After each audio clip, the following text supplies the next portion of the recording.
అందరికీ నమస్తే. మన ప్రభుత్వం ఒక అరుదైన రికార్డును సాధించింది. ఆ అరుదైన రికార్డు ఏంటంటే 15 నెలల పాలనలో కరెక్ట్గా 1,50,000 కోట్ల అప్పు చేసింది.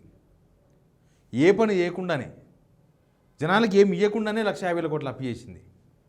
ఆ వార్తలోకి పోదాం. వార్తలోకి పోయే కన్నా ముందు ఇది signal TV digital signal media group సంబంధించిందే. సిగ్నల్ టీవీ ముప్పు ఉన్నది, దానికి 1,00,000 సమస్యలు రిపోర్ట్స్ అవన్నీ ఉన్నాయి కాబట్టి ఆల్టర్నేట్గా సిగ్నల్ టీవీ డిజిటల్ కూడా డెవలప్ చేస్తున్నాం. ఈ ఛానల్ కూడా మీరు ప్రోత్సహిస్తేనే ముందుకు పోయేది. మీరు సబ్స్క్రైబ్ చేసుకుంటారని నేను అనుకుంటున్నా. ఇందులో కూడా విశ్లేషణలు ఉంటాయి, జనం సమస్యలు ఉంటాయి, అన్నీ ఉంటాయి.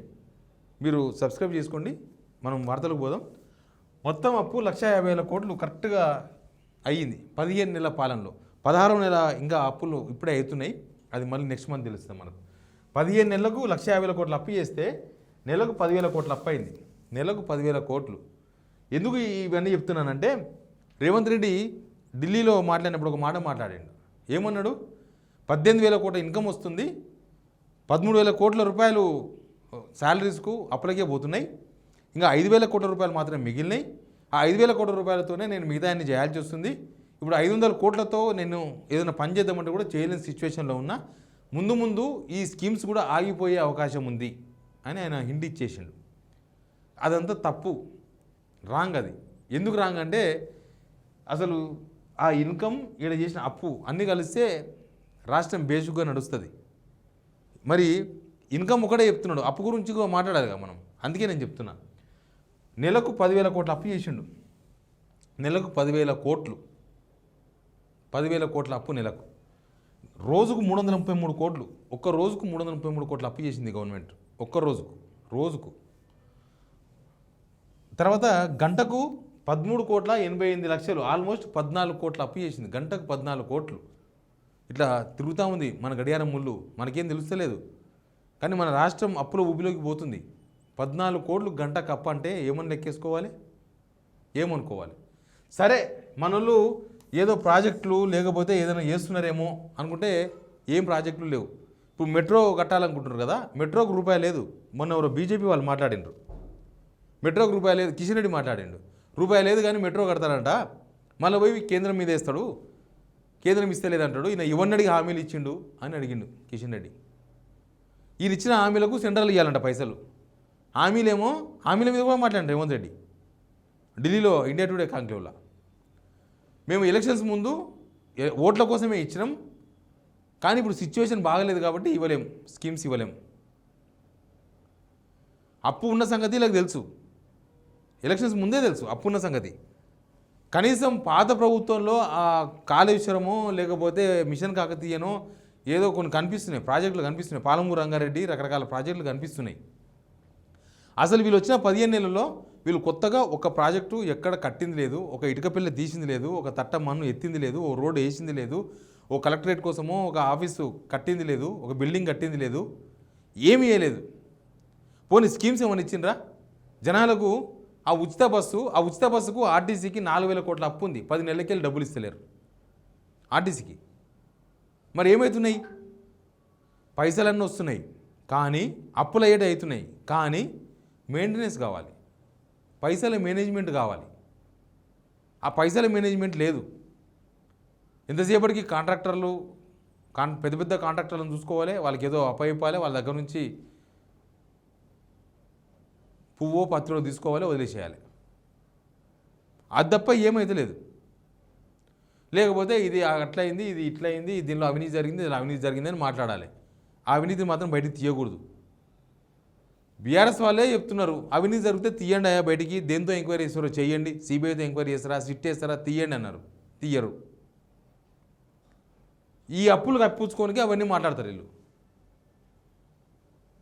కాళేశ్వరాన్ని మూలకు పెట్టేసిండ్రు, పాలమూరు రంగారెడ్డిని మూలకు పెట్టేసిండ్రు. ఆ ఎస్ఎల్బీసీ అట్లా అయిపోయింది. ఇంకేం లేవు ప్రాజెక్టులు. అవతల ఏపీ వాళ్ళు చకచక కట్టుకుంటున్నారు, కొత్త కొత్త ప్రాజెక్టులకు పర్మిషన్ తీసుకుంటున్నారు. మన దగ్గర ఏం లేదు. ఇంత అప్పు చేసి మనకి ఏమైనా వచ్చిందంటే గాడిద గుడ్డు వచ్చింది, గాడిద గుడ్డు. ఏంది వీళ్ళ ప్రాబ్లం అంటే మెయింటెనెన్స్ లేదు. ఎవరికి వాళ్ళు ఏమైనా తీరు. ఫైనాన్స్ మినిస్టర్ ఆయనకు నచ్చిన వాళ్ళకు ఆయన బిల్స్ తీసుకుంటాడు, అన్ని ఇచ్చుకుంటాడు. చిన్న కాంట్రాక్టర్లపై ధర్నా చేశారు మన తెలంగాణ కాంట్రాక్టర్లు. ఆంధ్ర కాంట్రాక్టర్లకు ఇచ్చుకున్నారు. ఎందుకంటే ఆంధ్ర కాంట్రాక్టర్లు కుయ్యి అనకుండా ఆ కిక్కు అనకుండా పర్సెంటేజ్ ఇచ్చేసి వెళ్ళిపోతారు. మన తెలంగాణ కాంట్రాక్టర్లు ఏంటంటే తెలుసు కదా, మనం బయట చెప్పేస్తారని చెప్పేసి మనల్ని ఎంటర్టైన్ చేస్తలేరు. ప్రభుత్వ ఉద్యోగుల సిచ్యువేషన్ అట్లే ఉంది. పోనీ ఉద్యోగ నియామకాలు ఏమైనా గొప్పగా చేసిర్రు, వాళ్ళకి జీతాలు ఇవ్వలేకపోతారు అంటే అది లేదు, ఏమీ లేదు. ఒక్కరు కట్టింది లేదు, ఓ నిర్మాణం లేదు, డెవలప్మెంట్ ఒకటి, సంక్షేమం రెండు ఉంటాయి. ప్రతి రాష్ట్రంలో రెండు ఉండాలి. ఒకటి డెవలప్మెంటు ఇన్ఫ్రాస్ట్రక్చర్, రెండవది సంక్షేమం 0, డెవలప్మెంట్ 0. వీళ్ళు కొత్త ఫ్లైఓవర్ ఏమన్నా శంకుస్థాపన చేసి స్టార్ట్ చేసిండ్రా? ఏం లేదు. అంతకుముందు గవర్నమెంట్లో కట్టినవి పూర్తి అయితే ఇప్పుడు ఓపెన్ చేసుకుంటున్నారు. వీళ్ళు శంకుస్థాపనలు చేసినవి ఇంతవరకు స్టార్ట్ కూడా చేయలేదు. ఇందిరమ్మ ఇల్లు ఏమైనా కట్టినరా? ఇక్కడ ఇందిరమ్మ ఇంటికి ₹1,00,000 ఇచ్చిండ్రా? ఇవ్వలేదు. మరి దేనికోసం అప్పు చేసినట్లు? ఇది 1,50,000 కోట్ల అప్పు. ఈ అప్పు కనుక ఇట్లే మెయింటైన్ అయితే ఇది ఫస్ట్ ఇయర్ అప్పు. అసలు నాకు తెలిసి రేపు బడ్జెట్ సమావేశాల తర్వాత ఇంకా ప్యాథరిక్ సిచ్యువేషన్ వస్తుంది తెలంగాణలో.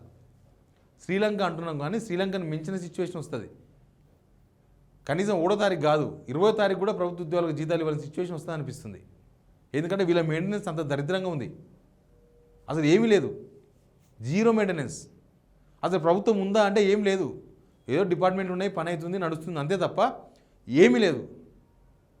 అసలు ఒక సిస్టమ్ లేదు నడవడానికి. పాత సిస్టమ్ ఉంది, అది పనిచేస్తుంది అంతే, ఇంకేం లేదు. అందుకే సెక్రటరీలు కూడా దొంగ ఎంప్లాయీస్ పోతున్నారు కదా, మనం చూస్తున్నాం కదా. సెక్రటరీలు కూడా దొంగ ఎంప్లాయీస్ పోతున్నారు. ఇట్లే కనుక చేస్తే నెలకు 10,000 కోట్ల అప్పు చేస్తే సంవత్సరానికి 1,20,000 కోట్ల అప్పు అయితే వీళ్ళు ఒకవేళ 5 సంవత్సరాల అధికారంలో ఉంటే ఏంది పరిస్థితి? ఏమి చేయకుండానే 6-7 లక్షల కోట్ల అప్పు చేస్తారా? ఏ స్కీమ్ ఇవ్వకుండా, ఏ బిల్డింగ్ కట్టకుండా, ఏ ప్రాజెక్టులు లేపకుండా 6-7 లక్షల కోట్ల అప్పు చేస్తారా వీళ్ళు? మనం సామాన్య జనాలకి ఏంటంటే అప్పు చేస్తే మాదేం పోయింది, కనీసం మాకు స్కీమ్స్ వస్తే చాలు అనుకునే జనం కూడా ఉంటారు. ఎవరినైతే చేతి పెట్టినా మాకెందుకు, మాకు వస్తే చాలు. పోనీ ఎవరినైతే చేతులు పెట్టిండో కానీ కనీసం జనాలకు స్కీమ్స్ కూడా ఇస్తలేరు కదా. ₹4,000 పెన్షన్ ఇస్తున్నారా? మహిళలకు ₹2,500 ఇస్తున్నారా? స్కూటీలు ఇస్తున్నారా? ఫీజు రియంబర్స్మెంట్ ఇస్తున్నారా? ఏమీ లేవు. అప్పేమో జనాల మీద పెరుగుతుంది కానీ జనాలకు రూపాయి కూడా వస్తలేదు. రైతు భరోసా ఏమైనా ఇచ్చిండ్రా? స్టార్ట్ చేసి ఎన్నోలే, జనవరి 20 స్టార్ట్ చేసిర్రు, ఫిబ్రవరి 6 పోయింది, ఇంకా వస్తుంది. మార్చి 31 కూడా పెద్ద రోజులు ఏం లేదు, ఇంకో 22 రోజులు ఉంది. ఎనివే రాష్ట్ర అప్పుల పరిస్థితి అయితే చాలా గీత దాటి అప్పులు చేస్తున్నారు. సేమ్ టైం భూములు అమ్ముతున్నారు. 10,000 కోట్ల రూపాయలు భూమి కుదబెట్టినరు. అదే భూమిని తీసుకొచ్చి మళ్ళీ ఇప్పుడు 30,000 కోట్ల కంపెనీకే పెట్టినరు. అది కూడా తీసుకొస్తే 1,80,000 కోట్ల అవుతుంది. ఇట్లా అప్పులేమో పెరిగిపోతున్నాయి, సంక్షేమ డెవలప్మెంట్ ఏమో కూలబడుతుంది. ఇది తెలంగాణ భవిష్యత్తుకు ఒక ప్రమాదం. ఇది హెచ్చరిక. తెలంగాణ మేధావులో వీళ్ళు గవర్నమెంట్ ఏం చేస్తే మాకేమో అనుకోకండి. ప్రజల తరపున మాట్లాడండి. మేధావులు బయటకు వచ్చి అసలు దేనికోసం అప్పు చేస్తున్నారు ప్రశ్నించాలి. ఎవరెవరు మాట్లాడాలి కదా. పెద్ద మనుషులు ఉత్తగా ఓట్లు వేయించి కూర్చున్నారు ఇంట్లో. కోదండరాం లాంటి వాళ్ళంతా ఓట్లు వేయించారు, పదవులు కొట్టినరు, కూర్చున్నారు. కానీ అసలు ఏమవుతుంది, రాష్ట్ర ప్రభుత్వం ఏం చేస్తుంది, అసలు జనాలకి ఎట్లాంటి ఎఫెక్ట్ అవుతుంది, ఇది ముందు తెలంగాణకి ప్రమాదమా, మంచిదా, చెడ్డదా చెప్పే ప్రయత్నం ఏం చేస్తలేరు ఎవరు. కానీ ఈ అప్పులు పెరిగిపోతే ఏదైనా కుప్పకూలాల్సిందే. అప్పు పెరిగిన సంసారమైనా, అప్పు పెరిగిన రాష్ట్రమైనా కుప్పకూలిపోతుంది. కాబట్టి మన సిచ్యువేషన్ కూడా అట్లాంటి సిచ్యువేషనే ఉంది. దీన్ని ప్రజలు అర్థం చేసుకోవాలి, మేధావులు ప్రశ్నించాలి. Please subscribe signal TV digital.